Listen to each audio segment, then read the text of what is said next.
Good evening दोस्तों। आज हम पढ़ेंगे आरएनए के बारे में। देखिए आरएनए क्या है। आरएनए को हम बोलते हैं राइबो न्यूक्लिक एसिड। आरएनए को क्या बोलते हैं हम?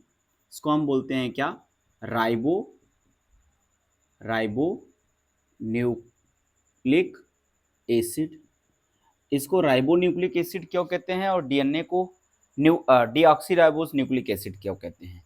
देखिए जो हमारा क्या होते हैं डीएनए और आरएनए होते हैं, ये दोनों ही न्यूक्लिक एसिड हैं, लेकिन एक को हम deoxyribose nucleic acid means DNA कह रहे हैं और एक को हम ribose nucleic acid means RNA कह रहे हैं। तो इन दोनों में अंतर क्या है? ठीक है, तो हम इसी के साथ इसका कंपैरेटिव स्टडी भी करेंगे। तो देखिए इसको हम राइबो न्यूक्लिक एसिड और जो हमारा क्या है डीएनए है, इसको हम क्या बोल रहे हैं? डीऑक्सी राइबो न्यूक्लिक एसिड बोल रहे हैं। क्यों बोलते हैं, जरा यही हमको क्या करना है, इसमें देखना है। आइए जना हम इसका स्ट्रक्चर देखते हैं थोड़ा सा। देखिए अगर हम ऑक्सी राइबोज न्यूक्लिक एसिड और डीऑक्सी राइबोज न्यूक्लिक एसिड, हम ये दो स्ट्रक्चर क्या किए, आपको ड्रॉ कर दिए और एक स्ट्रक्चर यहाँ पर ड्रॉ कर दिया।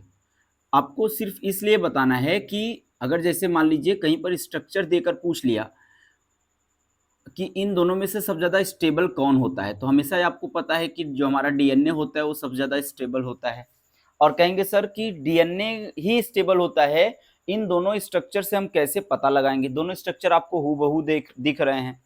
तो यहाँ पर देखिए, यहाँ पर हमने क्या किया, H O H H H H O H और यहाँ पर H और यहाँ पर CH2OH। सेम कंडीशन यहाँ पर H OH H OH H OH और यहाँ पर क्या लिखेंगे, CH2OH और यहाँ पर H। ठीक है, इसका अगर हम केमिकल फॉर्मूला देखेंगे तो हम ये, क्योंकि क्या है, पेंटोज शुगर है, पेंटोज शुगर है। अब पेंटोज शुगर कहने का मतलब क्या है इनका? पेंटोज शुगर हम इनको इसलिए कहते हैं क्योंकि इनमें जो है क्या, ये कार्बन क्या है, 5 कार्बन कंपाउंड है। अब इसमें क्या है, ये देखो पूरा ये पूरा पेंटोज शुगर, इसमें कहीं पर इसको राइबोज शुगर कह रहे हैं क्योंकि यहाँ पर क्या है, ये पेंटोज शुगर है और इनका जो केमिकल फॉर्मूला होगा C5H10O5। ये क्लियर हुआ? अब इसमें देख लेते हैं हम क्या, पेंटोज शुगर में ये भी तो पेंटोज शुगर है, ये भी क्या है, पेंटोज शुगर है। पेंटोज शुगर है लेकिन इनको हम क्या बोल रहे हैं, ये भी 5 कार्बन शुगर है। कैसे हैं? 5 कार्बन शुगर हैं। अगर हम इनका स्ट्रक्चर देखेंगे तो C5H10O4 होगा। कहेंगे सर यहाँ पर 5 लिख रहे हैं, यहाँ पर O लिख रहे हैं, 4 लिख रहे हैं, ऐसा क्यों? तो ये देखो यहाँ पर देखो ऑक्सीजन कितना है, 1 2 3 4 5। तो इसको देखो, ये कार्बन नंबर 1, ये 2, ये 3, ये 4 और ये 5। यहाँ पर देखो ये कार्बन नंबर 1, ये 2, ये 3, ये 4 और ये 5। कार्बन तो दोनों में बराबर हैं, लेकिन अब ऑक्सीजन की हम काउंटिंग करें, ऑक्सीजन 1 2 3 4, इसमें ऑक्सीजन 1 2 3 4 5। ठीक है, इसीलिए इसको यहाँ पर देखो, यहाँ पर फंक्शनल ग्रुप OH है, लेकिन यहाँ पर कार्बन नंबर 2 पर एक ऑक्सीजन की डिफिशियंसी हो जाने के कारण हम इसको बोलते हैं डीऑक्सीराइबो शुगर। डीऑक्सी, डी का मतलब होता है डिफिशियंसी, ऑक्सीजन, ऑक्सीजन की डिफिशियंसी, ऑक्सीजन की कमी कहां पर, कार्बन नंबर 2 के, पेंटोज शुगर के कार्बन नंबर 2 पे। इसलिए इसको हम क्या बोल देते हैं, डीऑक्सीराइबोज शुगर, और इसको बोल देते हैं क्या, ऑक्सीराइबोज शुगर। देखिए दोनों जो होते हैं, जो हमारा क्या है, ये बात आपको अच्छे से क्लियर हो गई। दो हमारा ये दोनों हैं क्या, जो डीएनए और आरएनए है, हमको क्योंकि यहाँ पर पढ़ना है क्या, आरएनए के बारे में पढ़ना है, तो डीएनए हम पहले भी देख चुके हैं। तो देखिए ये जो हमारा क्या होता है, आरएनए होता है, तो हम कहेंगे आरएनए जो आरएनए है, आरएनए फंडामेंटली क्या है, फंडामेंटली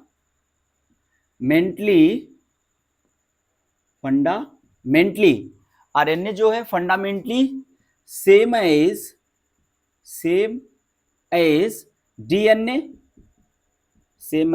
डीएनए,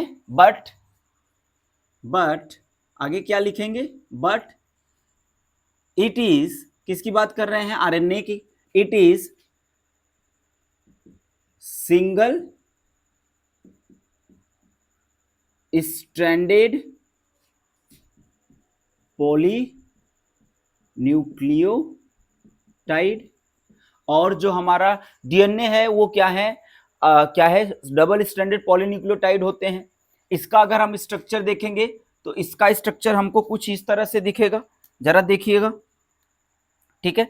अगर हम इसका स्ट्रक्चर की बात करें तो इसका स्ट्रक्चर हमें कुछ इस तरह से दिखेगा, ठीक है, इसका स्ट्रक्चर कुछ हमें इस तरह से दिखेगा।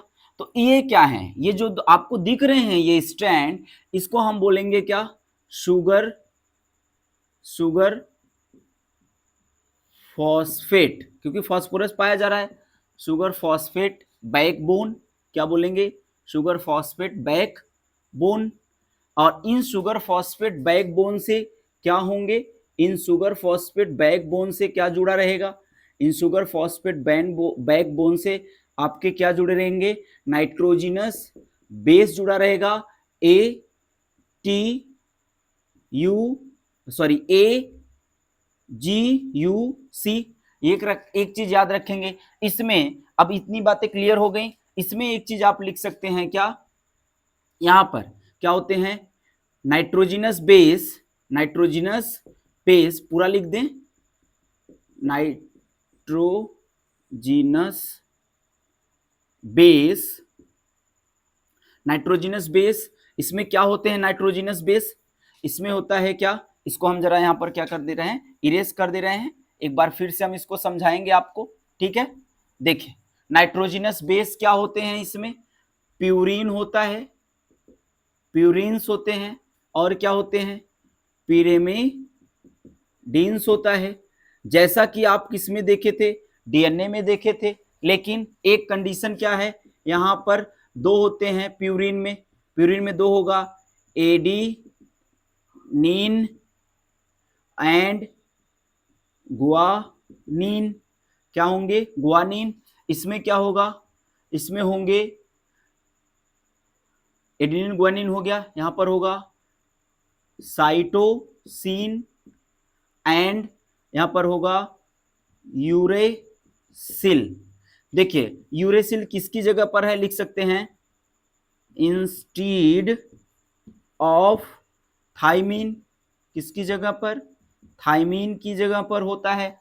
अगली चीज हमने आपको बताया कि अभी मैं आपको इसका स्ट्रक्चर फिर से बना के बता रहा हूं, ये देखिए इसका स्ट्रक्चर फिर से देखिए एक बार, ये देखिए इसका स्ट्रक्चर कुछ इस तरह से होता है। अब इसका स्ट्रक्चर इस तरह से होता है, मैंने आपको बताया ये क्या है, इसको आप लिख सकते हैं क्या, शुगर फॉस्फेट बैकबोन,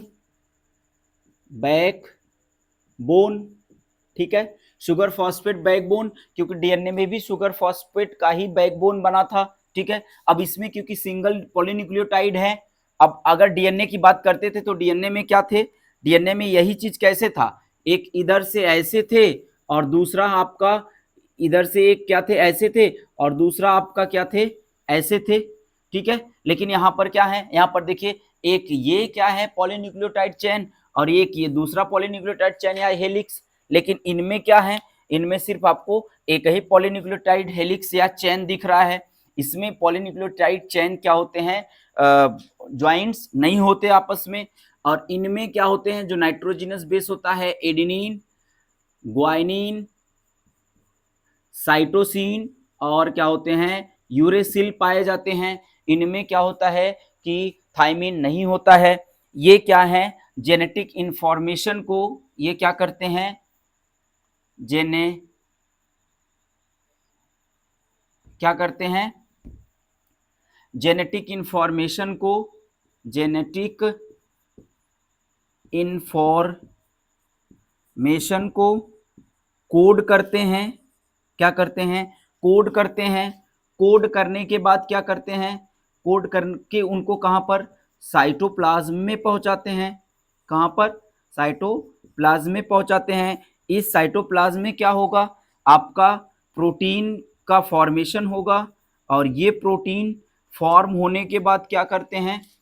क्या करते हैं? ये प्रोटीन फॉर्म होने के बाद ये प्रोटीन फॉर्म होंगे और किसका फॉर्मेशन करेंगे, या क्या करते हैं?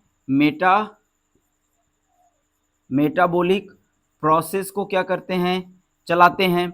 इन मेटाबॉलिक प्रोसेस में हमारे जो बॉडी ऑर्गन्स का फॉर्मेशन होता है वो भी इन्हीं प्रोटीन्स के कारण होता है। इतनी बातें क्लियर हो गई, ठीक है। अब हम आगे चलेंगे। कुछ ऐसी चीजें, जैसे हम एक एक्सेप्शन आपको दे रहे हैं। क्या? एक्सेप्शन।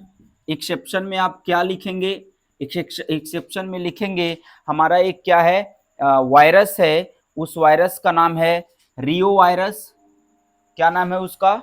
रियो वायरस नाम है। रियो वायरस।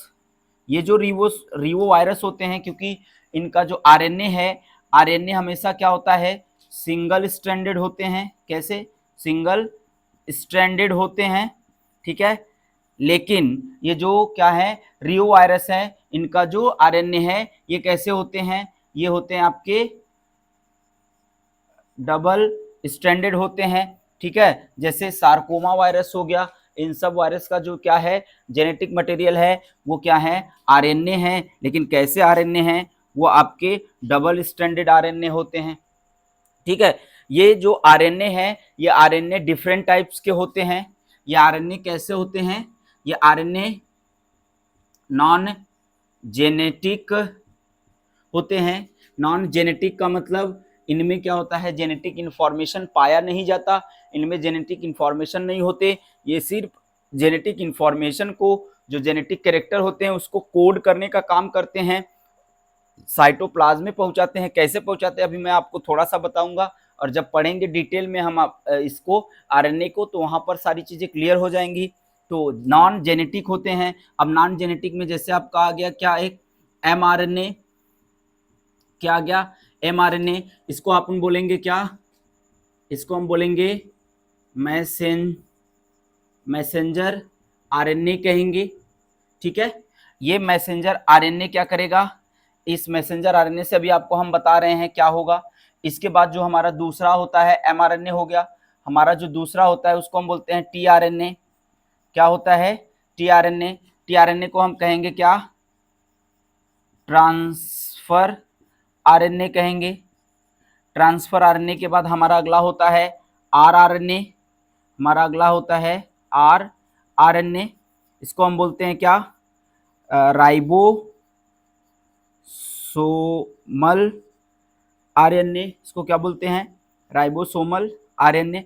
आइए जरा इन आरएनए, ये जो आरएनएज है, इन आरएनएज के हम फंक्शन को जानते हैं, क्या करते हैं। देखिए इसको हम इरेज कर दे रहे हैं और यहीं पर आपको बताते हैं कि ये जो आरएनएज हैं, इन आरएनएज का क्या काम होता है, ठीक है। ये जो आरएनएज होते हैं, ये आरएनएज करते क्या हैं? ये आरएनए जो हमारा है, हमने आपको बताया पहला एमआरएनए, तो ध्यान दीजिएगा जो हमारा डीएनए होता है, ठीक है ना। किसकी बात कर रहे हैं? ध्यान देंगे, डीएनए। डीएनए से किसका फॉर्मेशन होता है? डीएनए से एमआरएनए का फॉर्मेशन होता है। डीएनए से एमआरएनए का फॉर्मेशन होता है। ये हमने आपको पिछले वाले वीडियो में बताया था, सेंट्रल डोग्मा कहते हैं। डीएनए से एमआरएनए का फॉर्मेशन होना ट्रांसक्रिप्शन कहलाता है। क्या कहलाता है? ट्रांसक्रिप्शन कहलाता है। और इसी ट्रांसक्रिप्शन के थ्रू डीएनए से एमआरएनए बनते हैं, और ये जो डीएनए हैं अपने आप को खुद रेप्लिकेट करते हैं with the help of DNA polymerase. DNA से आरएनए का जो फॉर्मेशन होता है, इनमें आरएनए पॉलीमरेज एंजाइम होते हैं। अब इसके बाद ये जो एमआरएनए है, क्योंकि इसके पास क्या है? इसके पास क्या है? जेनेटिक इंफॉर्मेशन है या नहीं है? बोलिए, इसके पास क्या है? जेनेटिक इंफॉर्मेशन है। अब ये जो जेनेटिक इंफॉर्मेशन है, ये टीआरएनए के पास जाएगा।